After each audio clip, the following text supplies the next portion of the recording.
नमस्कार, मैं अर्चना त्रिपाठी शुक्ला हिंदी नोट्स के यूट्यूब चैनल पर आपका स्वागत करते हैं। जब भी कोई तलाक लेने के बारे में सोच रहा है तो तलाक लेने से पहले जो है कुछ महत्वपूर्ण बातें हैं जिनको ध्यान रखना बहुत ही आवश्यक है।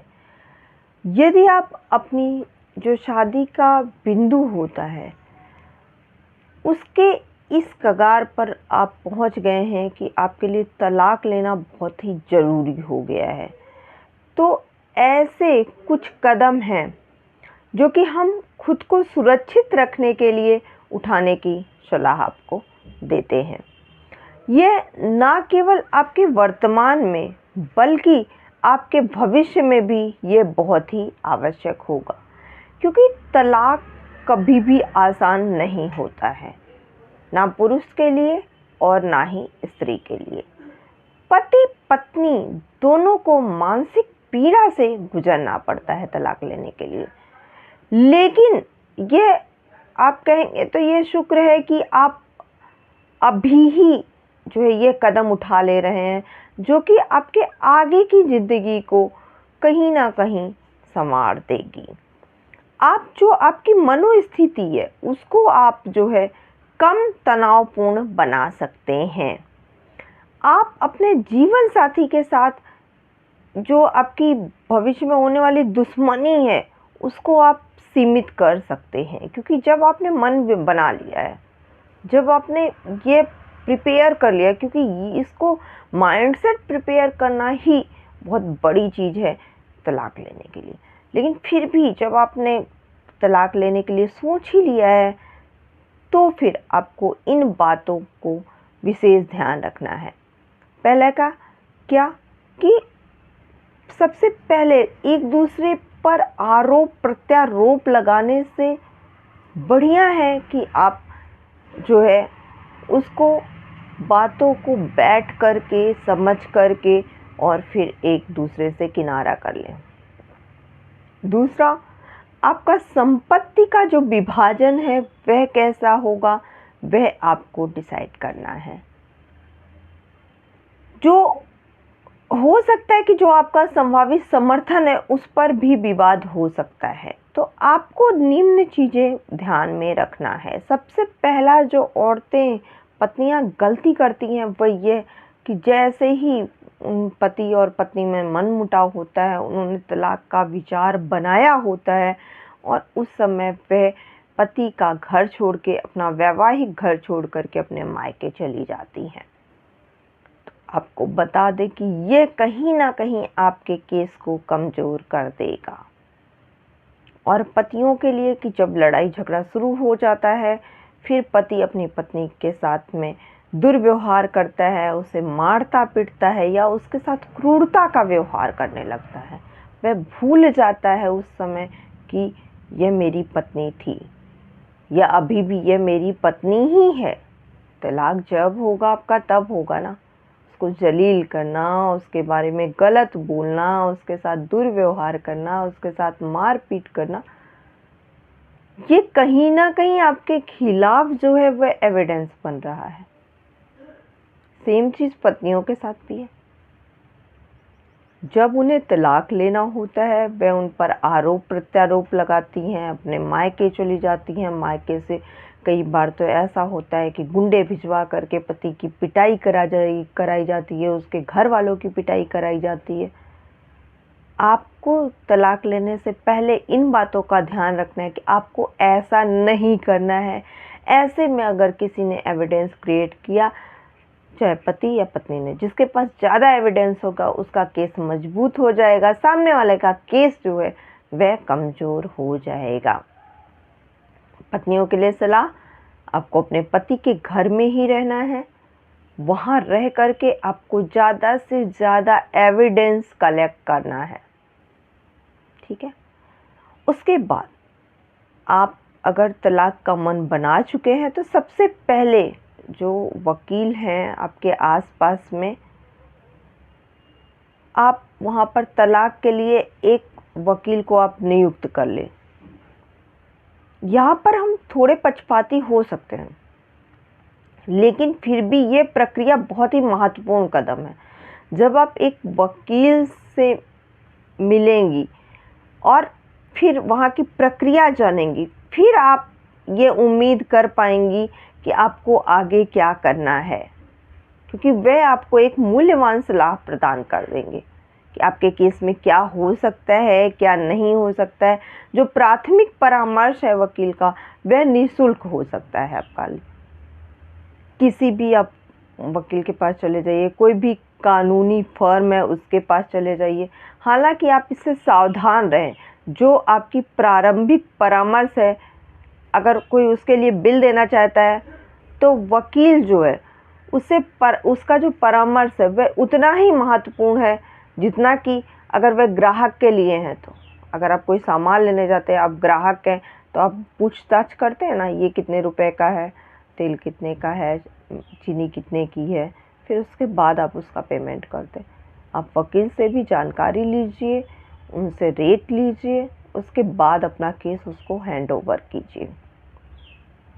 ठीक है, वे आपको ये बता देंगे कि कार्रवाई के दौरान जो दस्तावेज हैं वह क्या क्या लगेंगे, समझौता की जो आपकी जो संभावना है उसके बारे में बता देंगे कि जो आपका समझौता है वह जटिल होगा, जो इसकी प्रकृति है वह कैसी होगी। इन सब के लिए आपको एक वकील अपॉइंट करना बहुत ही ज़रूरी होता है। दूसरी बात, यदि आपके पास घर है तो उस घर का एक वैल्यूएशन करा लें, क्योंकि अधिकांश लोगों के लिए क्या होता है कि उनकी जो सबसे मूल्यवान संपत्ति होती है वह उनका घर ही होता है। और दुर्भाग्यपूर्ण बात यह है कि जब भी कभी तलाक की बात आती है तो जो वैवाहिक घर होती हैं, जो संपत्तियां होती हैं, वह जो है विवाद का मुद्दा बन जाता है।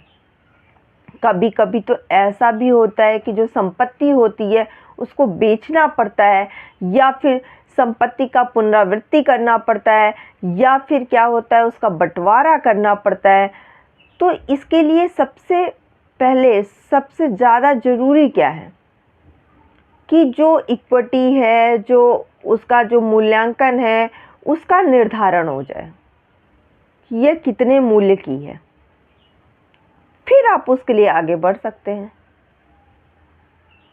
तो ये जानना आपके लिए बहुत ज़रूरी है कि आप संपत्ति के मामले में किस जगह पे खड़े हैं। और इसका अंदाज़ा लगाने के लिए आप क्या करिए कि रियल एस्टेट के कोई भी विशेषज्ञ से आप संपर्क कर लीजिए। आप जो है अपनी जो संपत्ति है उसका मूल्यांकन करा लीजिए। उसके अलावा जो आपकी संपत्ति है, जो खाते हैं, जो अन्य विवरण है, उन सब पर अच्छे से आप जानकारी कर लीजिए। आपका वैल्यूएशन क्या है, आप जो है कि आपके बैंक बैलेंस में कितना है, आपकी संपत्ति कितनी है, आपकी वित्त की सीमा क्या है, ये जानना बहुत ही ज़रूरी होता है। आपके पास स्टॉक और बॉन्ड कितने हैं, आप अगर व्यवसाय में है तो आपका व्यवसायिक जो खाता है उसकी चेकिंग कितनी है, उसकी बचत कितना है, आपका जो उपभोक्ता क्रेडिट कार्ड से संबंधित जो आपके विवरण है, उन सब वित्तीय जो खाते हैं उन पर आप एक नज़र डाल लीजिए, उनका विवरण अपने पास रख लीजिए। क्योंकि अगर मेंटेनेंस देना होगा आपको या फिर मेंटेनेंस लेना होगा तो दोनों में इसके दस्तावेज बहुत ही ज़रूरी होंगे।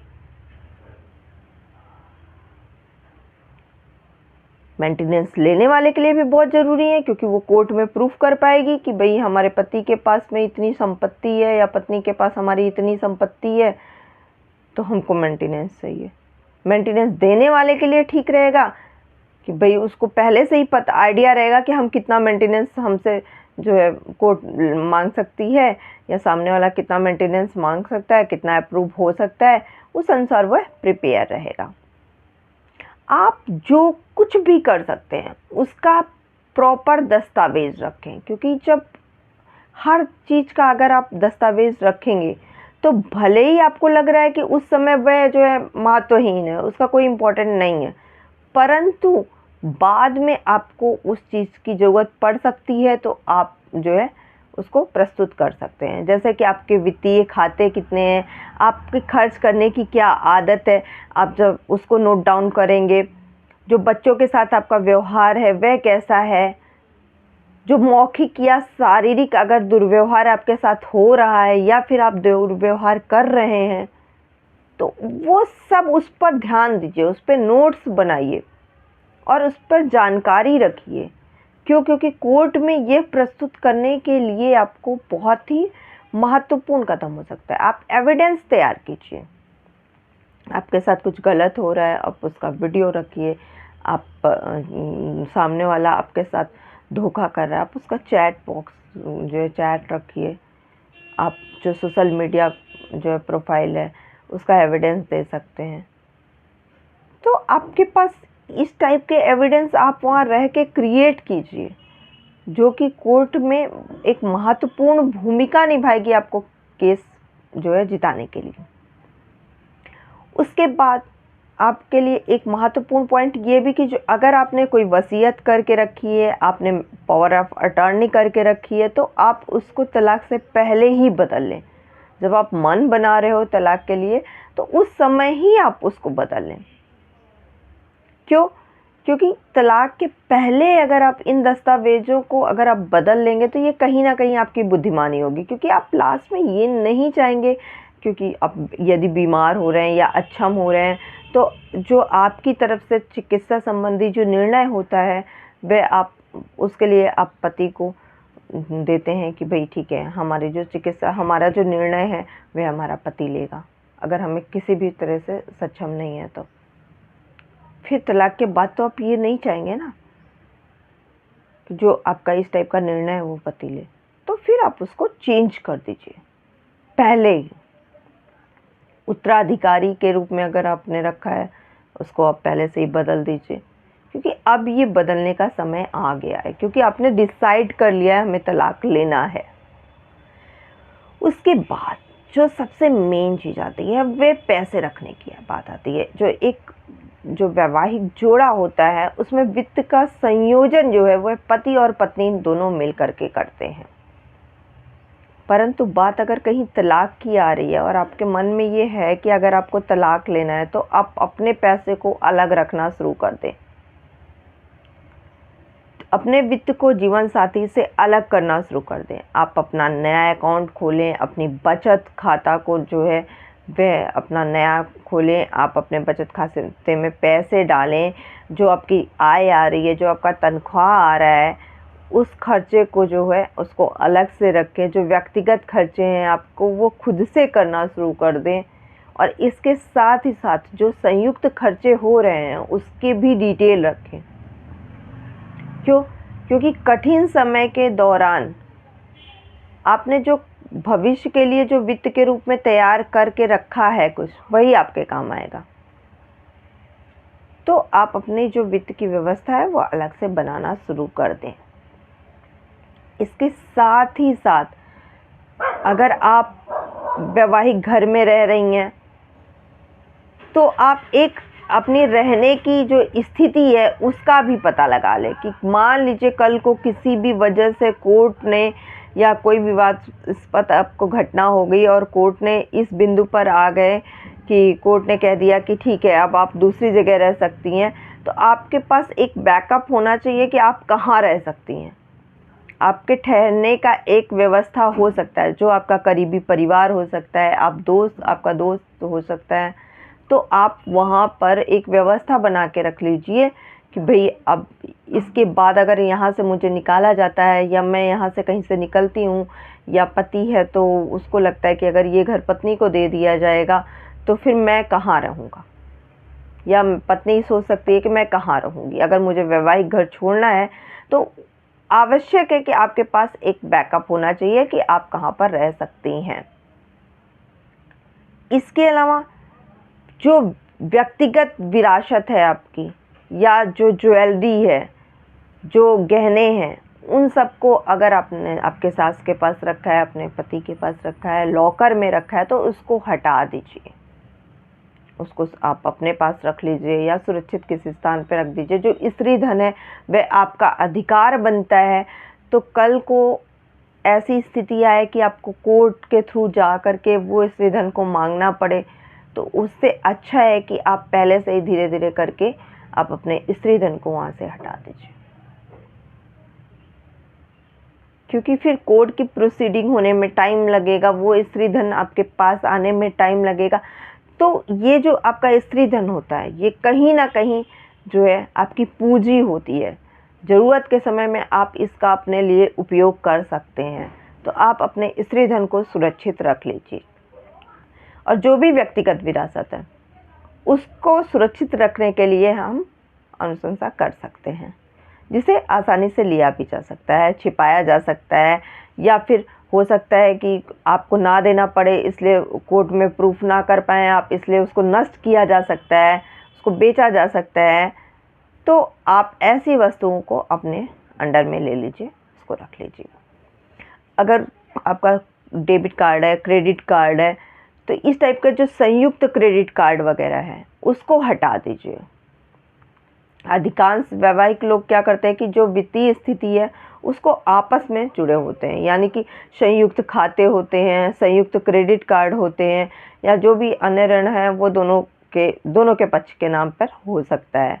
तो अगर आप तलाक लेने के बारे में सोच रहे हैं तो तलाक के फैसले से पहले ही, तलाक दाखिल होने के पहले ही आप इस टाइप से उठाए गए कर्ज से बचने के लिए आप अपना नाम वहाँ से हटवा सकते हैं, या संयुक्त जो क्रेडिट कार्ड है उसको रद्द करने के लिए आप जो है आवेदन दे सकते हैं।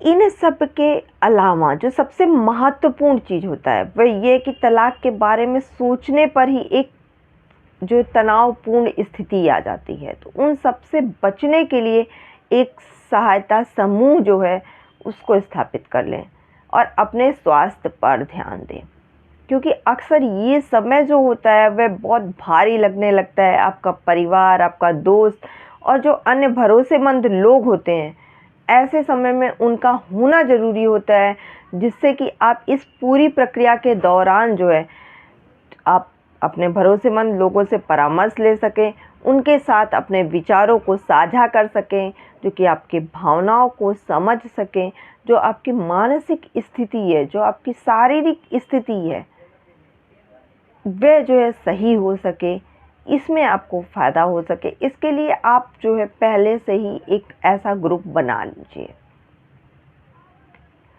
या जो आपको अपराध बोध हो रहा है, पश्चाताप हो रहा है, जो दुख की भावनाएं हो रही हैं, ये इस समय होना बिल्कुल भी सामान्य है।